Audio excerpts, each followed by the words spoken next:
Sa ngala ng Ama at ng Anak at ng Espiritu Santo, Amen. sumainyo ang Panginoon, At sumayo rin. mga kapatid, upang tayo'y maging karapat-dapat gumanap sa banal na pagdiriwang, aminin natin at pagsisihan ang ating mga kasalanan. Tayo pong lahat, inaamin ko sa makapangyarihang Diyos At sa inyo mga kapatid, naluba akong nagkasala sa isip, salita, sa gawa, at sa aking pagkukulang. Kaya isinasamo ko sa mahal ng Birheng Maria, sa lahat ng mga anghel at mga banal, at sa inyong mga kapatid, na ako ipanalangin sa Panginoon ating Diyos. Kaawaan tayo ng makapangyarihang Diyos, patawarin tayo sa ating mga kasalanan, at patnubayan tayo sa buhay na walang hanggan. Amen. Panginoon, kaawaan mo kami. Panginoon, kaawaan mo kami. Kristo, kaawaan mo kami. Kristo, kaawaan mo kami. Panginoon, kaawaan mo kami. Panginoon, kaawaan mo kami.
Ikaw nga nagaling ng mga kasalanan ng sanlibutan. Maawa ka, maawa ka sa amin.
Manalangin tayo. Ama naming makapangyarihan, lagi mong lingapin at patnubayan kaming mga kabilang sa iyong angkan. Sa tanging pag-asa naming ikaw ang nagbibigay, kami tangkilikin mo at laging subaybayan sa pamamagitan ni Hesukristo, kasama ng Espiritu Santo, magpa sa walang hanggan. Amen. Magsiupo muna ang lahat. Pagbasa mula sa aklat ni Propeta Isaías. Nang taong mamatay si Haring Uzias, nakita ko ang Panginoon. Nakaupo siya sa isang napakataas na luklukan. Ang laylayan ng kanyang damit ay nakalatag sa buong templo. May mga serapin sa kanyang ulunan at bawat isa ay may 6 na pakpak. Wala silang tigil ng kasasabi sa isa't isa ng ganito: Banal, banal, banal ang Panginoong Diyos ng mga hukbo. Ang kanyang kaningningan ay laganap sa sanlibutan. Sa lakas ng kanilang tinig ay nayanig ang pundasyon ng templo at ang loob nito'y napuno ng usok. Sinabi ko, kawawa ako, marumi ang aking labi at naninirahan sa piling ng mga taong marurumi rin ang labi. Mapapahamak ako pagkat ako'y isang makasalanang nakakita sa Panginoon, ang makapangyarihang hari.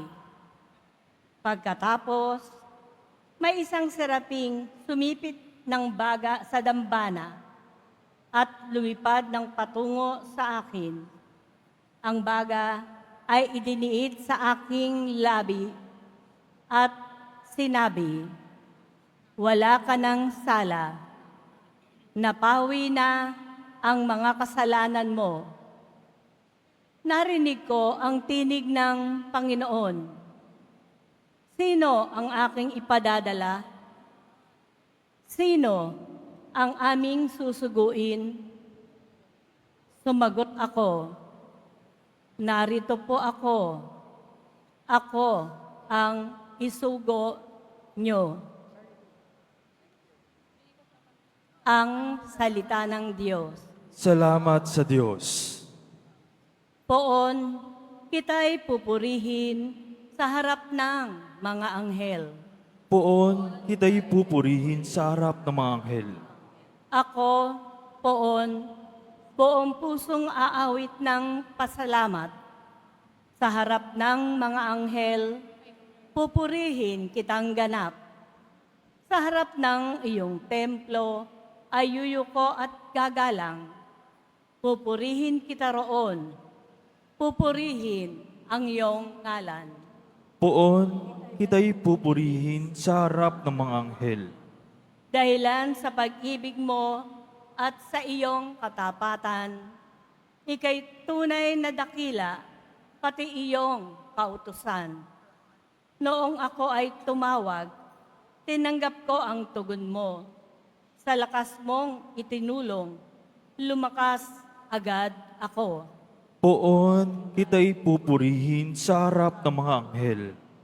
Dahilan sa pangako mong narinig ng mga hari, pupurihin ka ng lahat at ika'y ipagbubunyi. Ang lahat ng ginawa mo ay kanilang aawitin at ang kadakilaan mo ay kanilang sasambitin. Poon, kita'y pupurihin sa harap ng mga anghel. Nahahandang harapin mo, mapupusok kong kaaway. Iligtas ako sa piling mo, sa takas na iyong taglay. Yaong mga pangako mo ay handa mong tupding lahat. Ang dahilan nito poon, pag-ibig mo'y di kukupas, at ang sinimulang gawain mo'y magaganap. Poon, kita'y pupurihin sa harap ng mga anghel.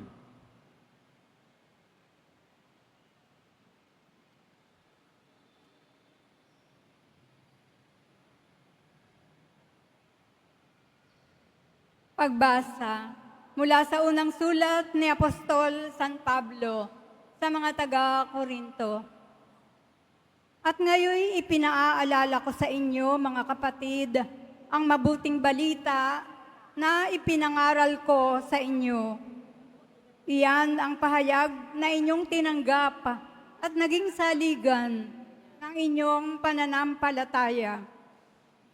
Sa pamamagitan nito'y naliligtas kayo kung matatag kayong nananangan sa salitang ipinangangaral ko sa inyo, liba na nga lamang kung kayo'y sumasampalataya na di iniisip ang inyong sinasampalatayanan.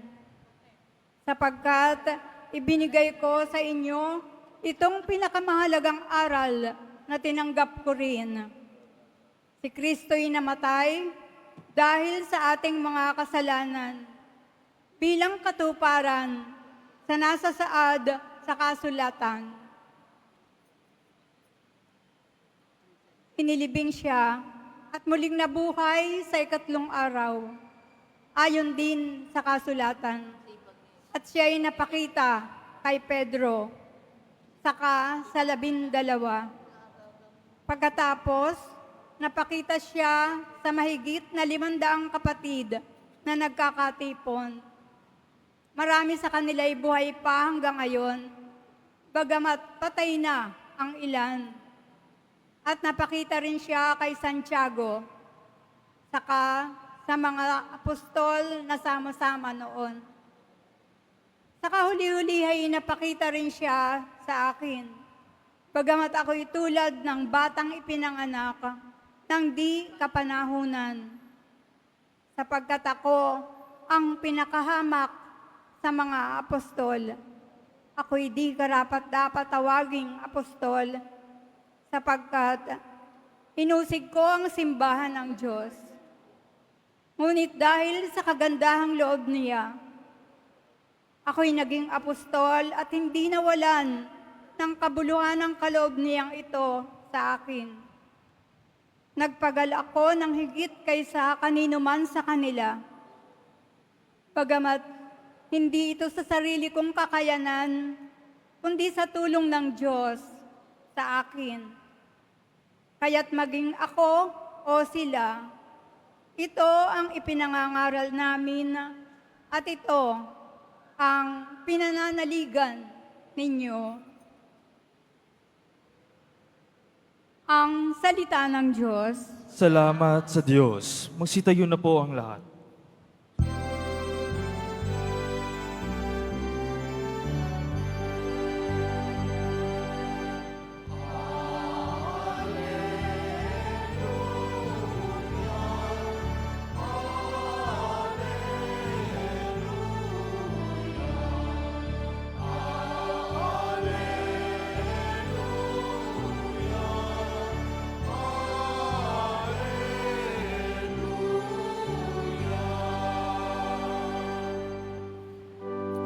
Sumunod kayo sa akin, at kayo'y aking gagawin.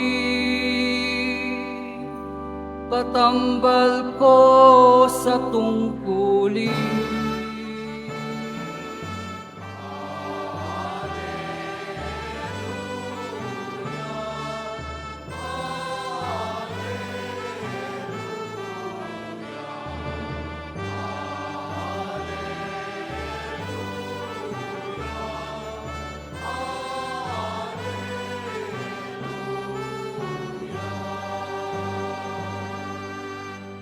Sumainyo ang Panginoon, At sumayo rin. ang mabuting balita ng Panginoon ayon kay San Lucas. Papuri sa iyo, Panginoon.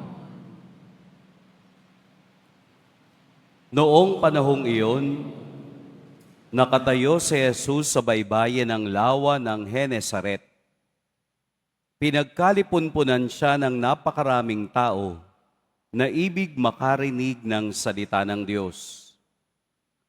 May nakita siyang 2 bangka sa baybayin. Nakalunsad na ang mga mangingisda at naguhugas ng kanilang mga lambat.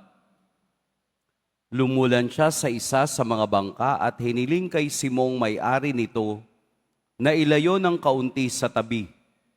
Naupo siya sa bangka at nangaral sa mga tao.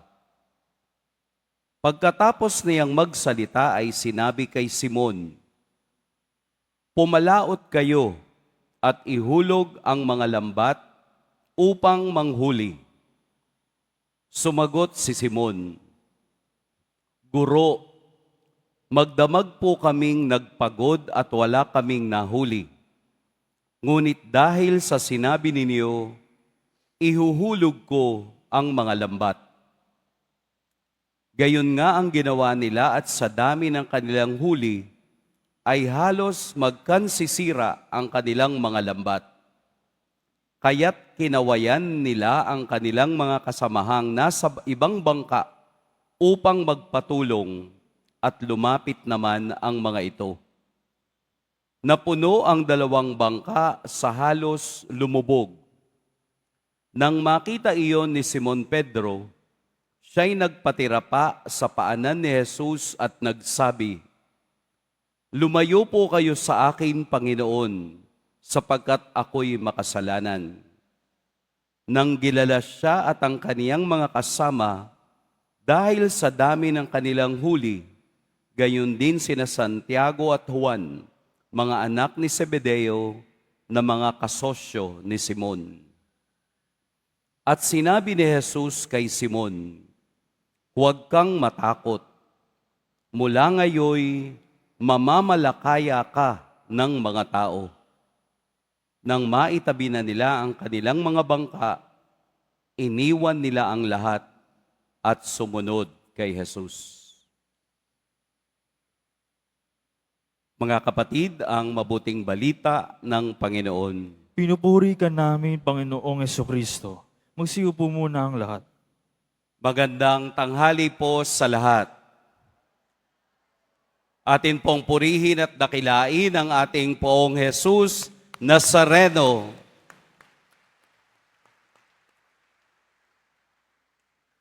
Ano ang kaya ninyong iwanan para kay Jesus?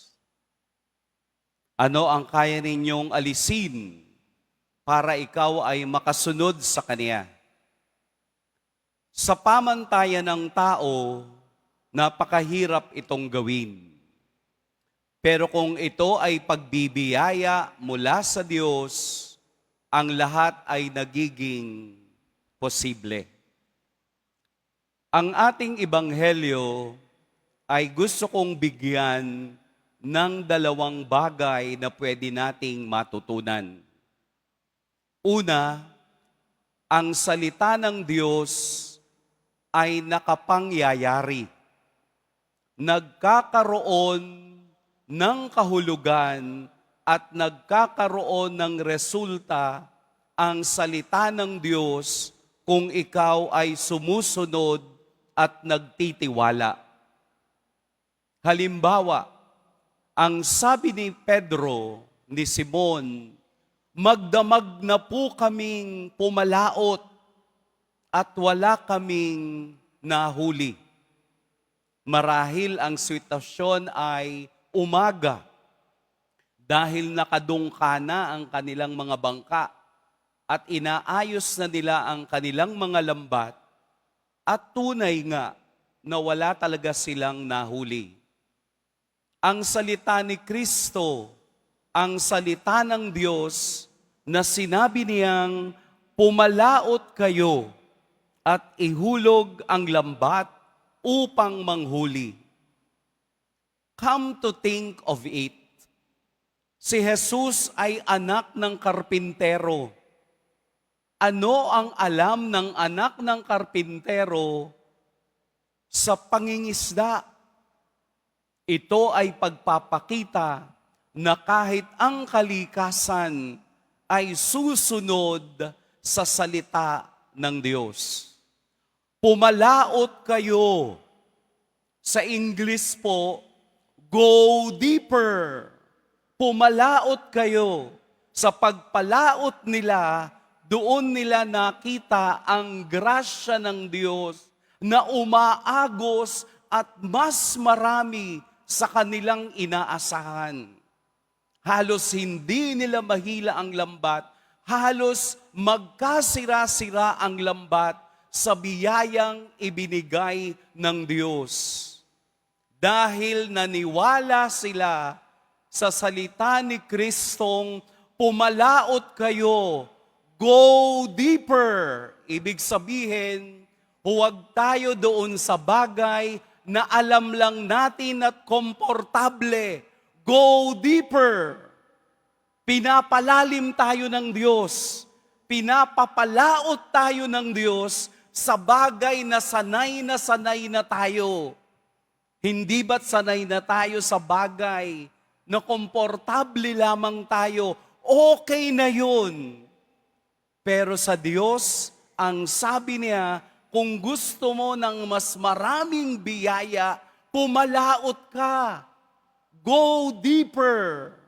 Huwag lang yung nananampalataya ka. Go deeper to the faith. Hindi lamang kakanta ka. Go deeper to your ministry. Mas pagandahin mo ang iyong ginagawa para sa Diyos. Go deeper. Hindi ka lang magsisimba. Go deeper. Lagyan mo ng meaning ang pag-antanda mo dahil palalalimin ka nito ng iyong relasyon sa Diyos. Go deeper. Nang hihinaya kang magbigay ng 5 piso, go deeper. Hindi ba? Mas maraming biyaya kasi pumalaot ka. Humakbang ka sa nakasanayan mo na.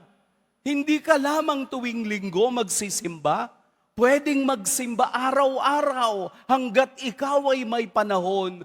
Go deeper. Hindi masama ang 5 pisong pagbibigay dahil mas marami kang natutulungan dahil you go deeper to the faith that you have. Dahil ang salita ng Diyos ay makapangyayari. Kung ikaw ay pumalaot, papalaot din ang biyayang kasabay mo upang sa pag-ahon mo ay mas marami kang biyayang matatanggap. Gusto ko pong mag-abroad. Go deeper. Huwag ka lang uupo. Gumalaw ka, humakbang ka, gumising ka ng maaga, unahan mo yung mga taong kasama mong nag-a-apply. That's going deeper. In short, huwag kang tamad. Dahil kung hindi mo to iginagawa, hindi mangyayari ang pangarap mo dahil ayaw mong kumawala sa ordinaryo mong ginagawa sa buhay. Go deeper. Isang beses ka lang maghugas ng plato sa inyong bahay, napapagod ka na, go deeper. Dagdagan mo. Gawin mong 3, umaga, tanghali, gabi. Makikita mo ang biyaya. Makikita mong kapag lumalalim ka sa iyong ginagawa, ikaw ay nagkakaroon ng tama at positibong pag-iisip. Kaya ang pagsunod nila Simon Pedro ay pagtalima sa makapangyayaring salita ng Diyos. Ang ikalawang bagay, ang salita ng Diyos ay nakapagpapabago. Paano nabago ang buhay nila Simon at iba pang alagad sa pagsunod kay Jesus? Dahil sa salita ni Jesus na simula ngayon, gagawin ko kayong mamamalakaya ng tao. Hindi na isda, tao na. Tutulong kayo sa akin. Gagawin ko kayong alagad upang matulungan akong tawagin ang lahat ng naliligaw at susunod sa akin. Paano nabago ang kanilang buhay? Iniwanan nila ang kanilang bangka at lambat at sumunod kay Jesus. Ano ang simbolo ng lambat at bangka? Ito yung kanilang kabuhayan. Dito sila nabubuhay. Ito ang kanilang trabaho. Pero iniwanan nila dahil higher ang kanilang aspiration na sundan si Jesus. Go deeper and go higher. Ito ang mensahe ng Ebanghelyo. Itataas mo ang antas ng buhay mo ng pagsunod sa Diyos. Itataas mo ang antas ng paniniwala mo dahil sa pagsunod sa Diyos, naroon ang kaligtasan. Going deeper and going higher will bring us to heaven. Dahil ang pagsunod at pagtalima sa salita ng Diyos ay may kahariang naghihintay sa mga taong lumalalim at tumataas sa kaniyang pagbibiyaya. Let us break from the status quo of life. Anong ibig sabihin nun? Huwag na tayo doon sa normal range. We go beyond and we go higher. Napakasimpleng gawin.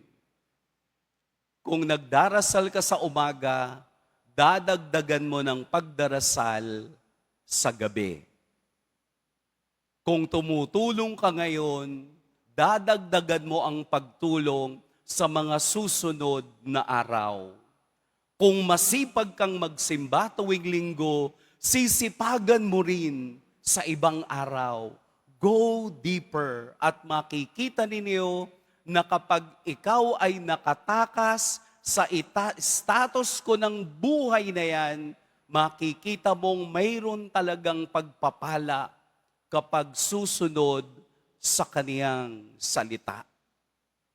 Sapagkat ang salita ng Diyos ay nakakapagpanibago ng kinabukasan ng nakatutok sa Kaniya at nakahawak sa Kaniyang kapangyarihan. Amen. Pagpalain tayo ng poong may kapal.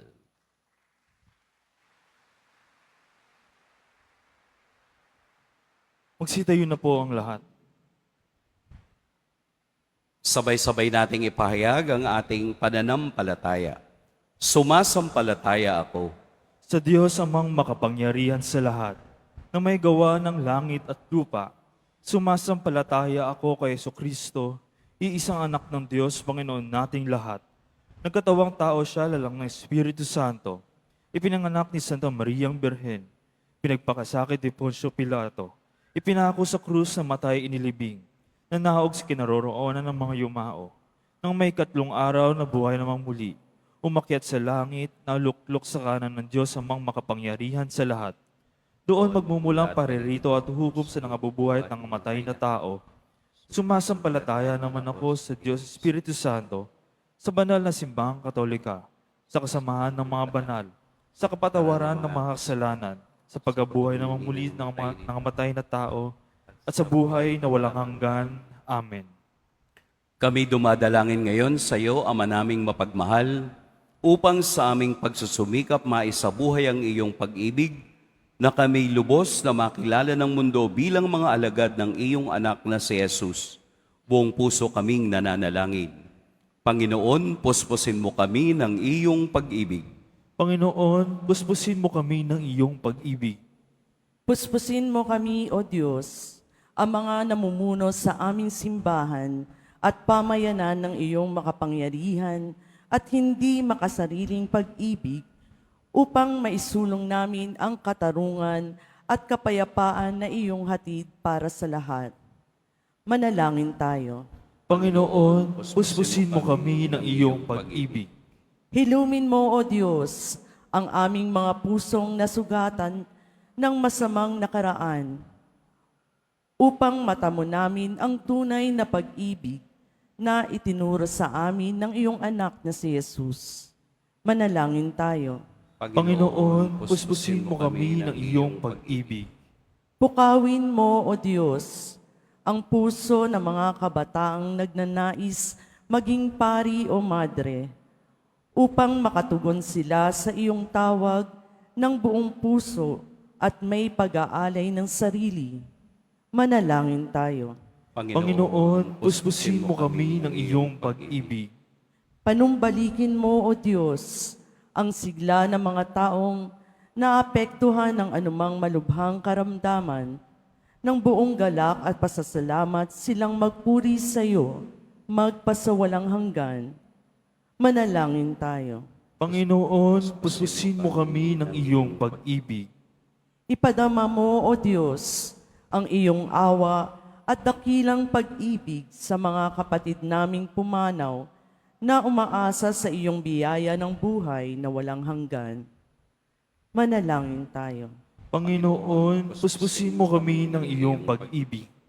Sa ilang sandali ng katahimikan, ating ipanalangin ang iba pang mga pangangailangan ng ating pamayanan, gayon din ang mga intensyon na inialay sa ating misa sa araw na ito, at isama rin natin ang ating mga pansariling kahilingan.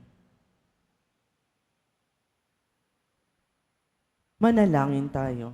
Panginoon, puspusin mo kami ng iyong pag-ibig. Mapagmahal naming Ama, lalo nawa naming mahalin ang bawat isa upang mas lalo kaming mapagmahal at mapalapit sa iyo sa pamamagitan ni Kristong aming Panginoon. Amen. Magsiupo muna ang lahat.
Magsitayo na po ang lahat.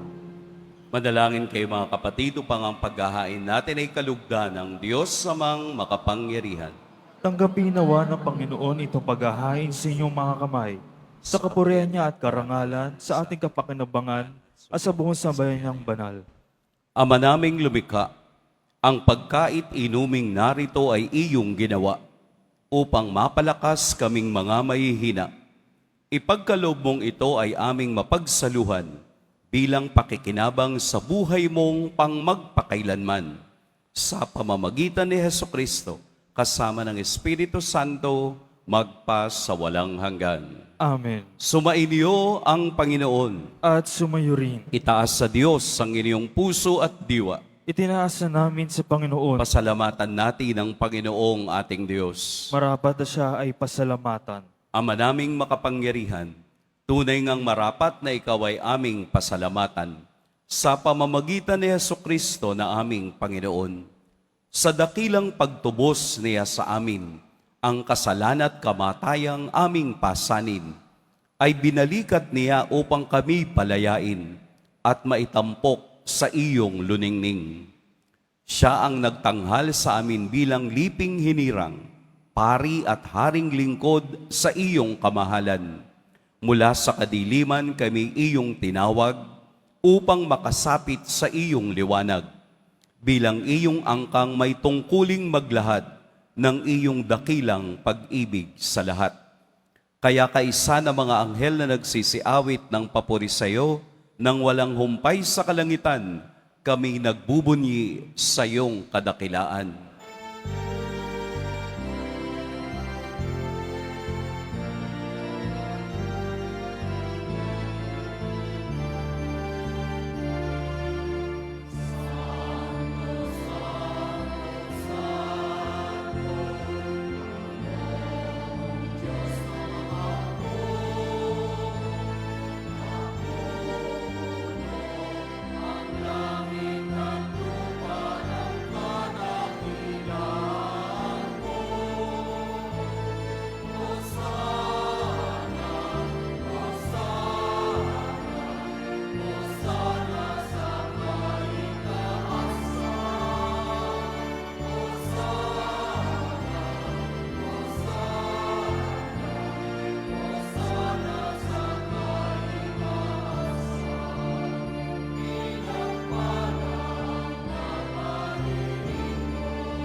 Silud po ang lahat. Ama naming banal, ikaw ang bukal ng tanang kabanalan.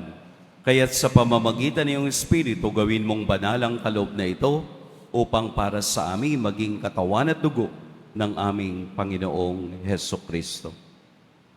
Bago niya pinagtiis ang kusang loob na maging handog, hinawakan niya ang tinapay, pinasalamatan kaniya, pinaghati-hati niya iyon, iniabot sa kaniyang mga alagad at sinabi, "Tanggapin ninyong lahat ito at kanin.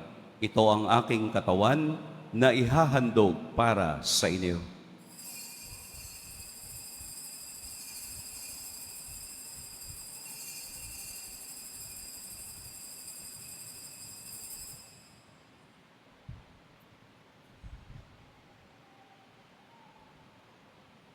Gayun din naman noong matapos ang hapunan, hinawakan niya ang kalis, muli kaniyang pinasalamatan. Inabot niya ang kalis sa kaniyang mga alagad at sinabi, "Tanggapin ninyong lahat ito at inumin. Ito ang kalis ng aking dugo, ng bago at walang hanggang tipan. Ang aking dugo na ibubuhos para sa inyo at para sa lahat, sa pagpapatawad ng mga kasalanan. Gawin ninyo ito sa pag-alala sa akin."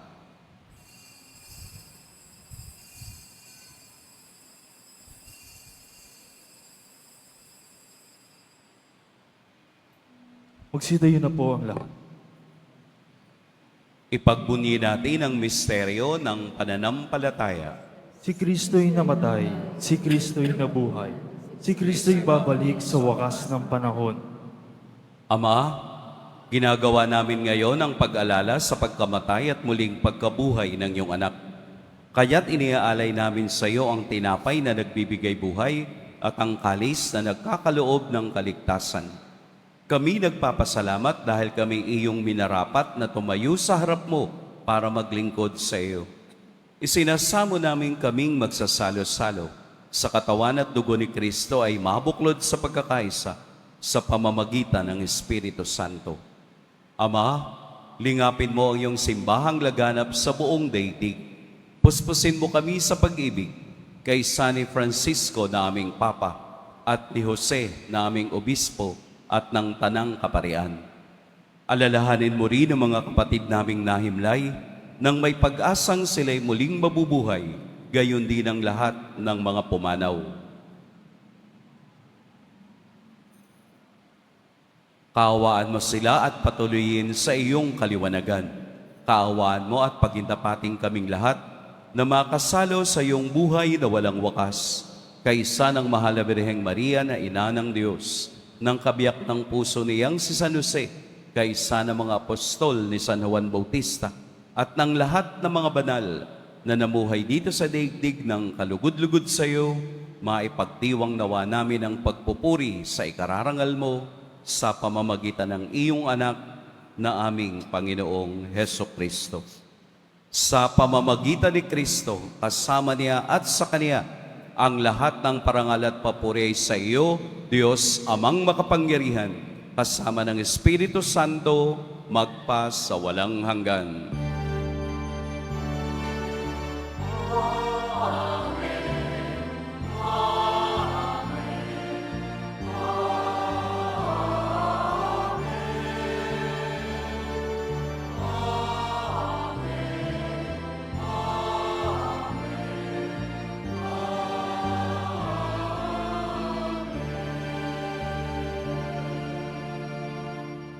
Sa tagubilin ng nakagagaling na utos at sa turo ni Jesus na Panginoon natin at Diyos, aawitin natin ng lakas loob.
Hinihiling namin kami iadya sa lahat ng masama, pagkalooban ng kapayapaan araw-araw, iligtas sa kasalanan at ilayo sa lahat ng kapahamakan, samantalang aming pinananabikan ang dakilang araw ng pagpapahayag ng tagapagligtas naming si Heso Kristo.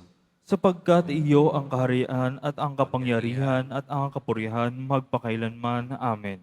Panginoong Heso Kristo, sinabi mo sa iyong mga apostol, kapayapaan ang iniiwan ko sa inyo, ang aking kapayapaan ang ibinibigay ko sa inyo. Tunghayan mo ang aming pananampalataya at huwag ang aming pagkakasala. Pagkalooban mo kami ng kapayapaan at pagkakaisa ayon sa iyong kalooban, kasama ng Espiritu Santo, magpa sa walang hanggan. Amen. Ang kapayapaan ng Panginoon naway laging sumainiyong lahat. At sumayo rin. Magbigayan kayo ng kapayapaan sa isa't isa. Peace be with you. Kordero ng Diyos na nag-aalis ng mga kasalanan ng sanlibutan, maawa ka sa amin. Kordero ng Diyos na nag-aalis ng mga kasalanan ng sanlibutan, maawa ka sa amin. Kordero ng Diyos na nag-aalis ng mga kasalanan ng sanlibutan, ipagkaloob mo sa amin ang kapayapaan. Magsilud po ang lahat. Ito ang kordero ng Diyos, ito ang nag-aalis ng kasalanan ng sanlibutan. Mapapalad ang inaanyayahan sa kaniyang piging. Panginoon, hindi ako karapat-dapat na magpatuloy sa iyo, ngunit sa isang salita mo lamang ay gagaling na ako.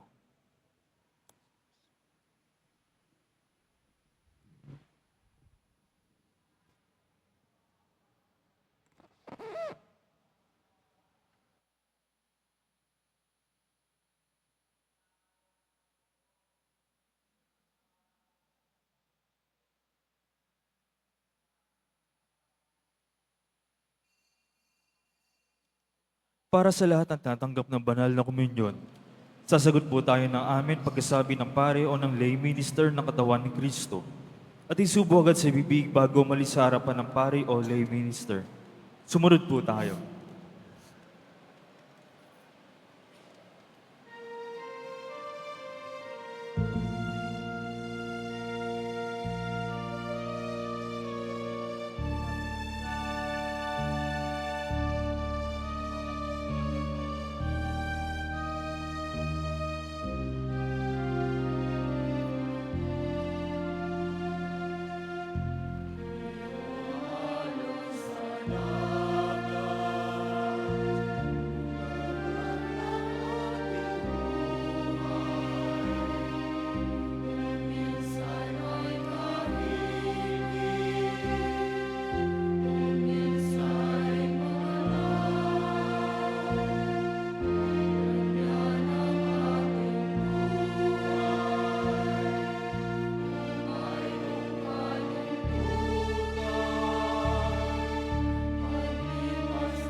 Mga kadeboto, mabibili pa rin po sa ating Parish Finance Office ang Nazareno Images, Nazareno Medallion at ang Nazareno Novena and Prayer Booklet in English or Tagalog.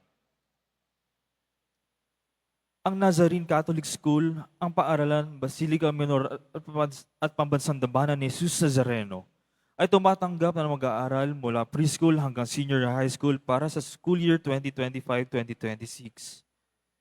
Sa mga mag-aaral na papasok para sa grade 1 at grade 7, ang paaralan po ay magbibigay ng libreng mga libro sa darating na pasukan. Mayroon din pong academic discount sa mga mag-aaral na kabilang sa top 10 na papasok ng grade 1 at grade 7. May matatanggap na 13,000 ESC subsidy ang mga grade 7 na patuloy na matatanggap hanggang sa sila ay makarating ng grade 10. Bukod pa po dito, ang lahat ng mga mag-aaral na papasok bilang grade 11 mula sa public school ay maaari pong mag-enroll ng libre at wala nang babayaran hanggang sa siya ay makatapos ng senior high school.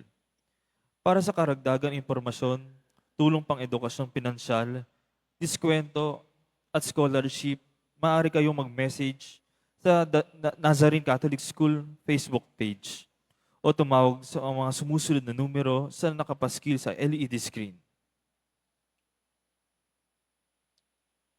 Mga paalala sa mga nagsisimba. Pagkatapos ng misa, wiwisikan po ang lahat ng banal na tubig. Pinakikiusapan ng lahat na manatili lamang muna sa inyong mga lugar. Tanging sa Quezon Boulevard o Plazas 1 lamang ang labasan ng lahat. Sumunod po tayo. Maraming salamat po sa inyong pagdalaw at pagsisimba sa Basilica Minor at Pambansang Dambana ni Jesus Nazareno. Magsitayo na po ang lahat.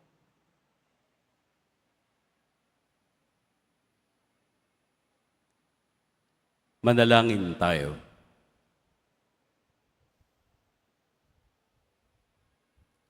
Ama naming mapagmahal, sa pagkait inuming pagkakaisa ang ibinigay, kami niloob mong makapakinabang. Kaisa ni Kristo kami naway makapamuhay upang makapamunga ng may kagalakan para sa kapakanan ng aming kapwa-tao sa sanlibutan. Sa pamamagitan niya, kasama ng Espiritu Santo, magpa sa walang hanggan. Amen. Sumainyo ang Panginoon. At sumayo rin. Yumuko kayo para sa pagbabasbas. Mahal na poong Jesus Nazareno, inihayag mo sa pamamagitan ng krus ang walang maliw na pag-ibig ng Diyos sa sangkatauhan. Pakinggan mo ang kahilingan, lalo na para sa mga nangangailangan ng iyong tulong at awa. Makamtan nawa namin ang iyong kasagutan na may utang na loob na tinatanaw. Basbasan din po ninyo itong mga imahen at dasalan upang lalo kaming manalangin at magtiwala. Sa pamamagitan ng bendisyon na ito, naway lalo kaming maging mapaglingkod, masunurin at tapat sa iyo na aming maluwalhating Panginoon magpa sa walang hanggan. Amen. At pagpalain kayo ng makapangyarihan at mapagmahal na Diyos, ang Ama at Anak at Espiritu Santo. Amen. Humayo kayong taglayang kapayapaan ng poong Jesus Nazareno. Salamat sa Diyos.